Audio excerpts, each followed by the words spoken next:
ఉగ్రవాదుల దాడిలో చనిపోయిన భారతీయులకు సంతాపం తెలియజేస్తూ గురజాల పట్టణంలో ఆర్డీఓ కార్యాలయం ఎదురుగా గురజాల నియోజకవర్గ జనసేన పార్టీ సమన్వయకర్త కటకం అంకారావు ఆధ్వర్యంలో నిరసన కార్యక్రమం చేపట్టారు. దేశ సమగ్రత, శాంతి భద్రతలకు భంగం కలిగేలా ఉగ్రవాదుల దాడులను ఖండిస్తున్నామని కటకం అంకారావు అన్నారు. జనసేన పార్టీ ప్రకటించిన 3 రోజుల సంతాప దినాలలో భాగంగా నిరసన కార్యక్రమం చేపట్టడం జరిగిందని ఆయన తెలిపారు. రానున్న రోజుల్లో మరో సర్జికల్ స్ట్రైక్ చేసే పరిస్థితి ఉందన్నారు ఆయన. ప్రధాని నరేంద్ర మోడీ దౌత్య పాక్తో సంబంధాలను పూర్తిగా తెంచుకున్నట్లు ప్రకటించడం హర్షించదగ్గ విషయమని అన్నారు. ఉగ్రవాద చర్యలను భారత ప్రభుత్వం తప్పకుండా తిప్పికొడుతుందని ఆయన తెలిపారు. జనసేన పార్టీ చేపట్టిన నిరసన కార్యక్రమానికి టీడీపీ, బీజేపీలు మద్దతు తెలిపినందుకు ఆయన కృతజ్ఞతలు తెలిపారు.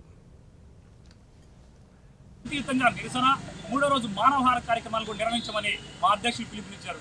ఆ పిలుపులో భాగంగా 2వ రోజు అయినటువంటి ఈరోజు గురజాల పట్టణం ప్రధాన ఆర్డీఓ కార్యాలయం ఎదుర జనసేన పార్టీ నాయకుల ఆధ్వర్యంలో ఈరోజు ఈ కార్యక్రమం నిరసన ద్వారా రాష్ట్ర వ్యాప్తంగా నిరసన తెలియజేసే కార్యక్రమంలో భాగంగా ఈరోజు మేము నిరసన తెలియజేయడం జరుగుతూ ఉంది. ఈ కార్యక్రమానికి టీడీపీ, జనసేన లోకల్గా ఉన్నటువంటి ముఖ్య నాయకులందరూ కూడా వచ్చి మేము చేపట్టబోయే సంతాప దినాలకి సంఘీభావం తెలిపినందుకు వారందరికీ కూడా మా హృదయపూర్వక కృతజ్ఞత తెలియజేస్తా ఉన్నాం. భారతదేశం లౌకికవాదం, భిన్నత్వంలో ఏకత్వం, మతాలు, కులాలు ప్రస్తావనైనటువంటి దేశం భారతదేశం గర్వంగా చెప్పుకుంటున్నాం. కానీ ఏదైతే ఉగ్రవాద దాడిలో 25 మంది చనిపోయారో ఒక్కసారిగా కూడా పాకిస్తాన్ మీద గతంలో చేసినటువంటి సర్జికల్ స్ట్రైక్ మరొకసారి చేస్తే బాగుంటుందేమని కూడా రాష్ట్ర వ్యాప్తంగా కూడా ఆలోచన జరుగుతూ ఉన్నాయి. ఖచ్చితంగా దేశవ్యాప్తంగా ఒకటే గతంలో జరిగినటువంటి సర్జికల్ స్ట్రైక్ ని మరొకసారి చూపిస్తే పాకిస్తాన్ కోలుకోలేని దెబ్బ కొడతామని కూడా నేను సందర్భంగా తెలియజేస్తూ, నిన్న నరేంద్ర మోదీ గారి నాయకత్వంలో కేంద్ర మంత్రుల పర్యవేక్షణలో అందరూ కూర్చొని కూడా జరిగినటువంటి ఏదైతే దాడి ఉందో దాన్ని ఖచ్చితంగా వాళ్ళు సంఘీభావం తెలియజేస్తూ యుద్ధ ప్రాతిపదికన దౌత్య సాంప్రదాయాలన్నింటినీ కూడా సంబంధాలన్నింటినీ పూర్తిగా తొలగించుకున్నట్లు కూడా ప్రకటించడం నిజంగా కూడా హర్షించదగ్గ విషయాన్ని కూడా మీ సందర్భంగా తెలియజేస్తా ఉన్నాం.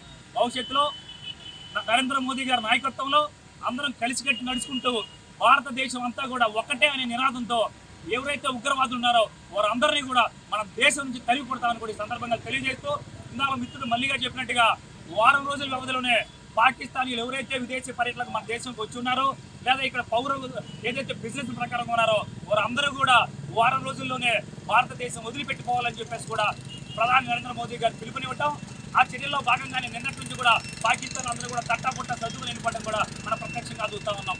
ఈ ఉగ్రవాద చర్యని జనసేన పార్టీ తీవ్రంగా ఖండించడంతో పాటు మా అధినేత వెంటనే స్పందించి రాష్ట్ర వ్యాప్తంగా కార్యక్రమాలు పిలుపునిచ్చడం అభినందనీయ విషయాన్ని తెలియజేస్తూ, భవిష్యత్తులో జనసేన పార్టీ ఏ పిలుపునిచ్చినా కానీ వాటన్నిటికీ కూడా మేము అందరూ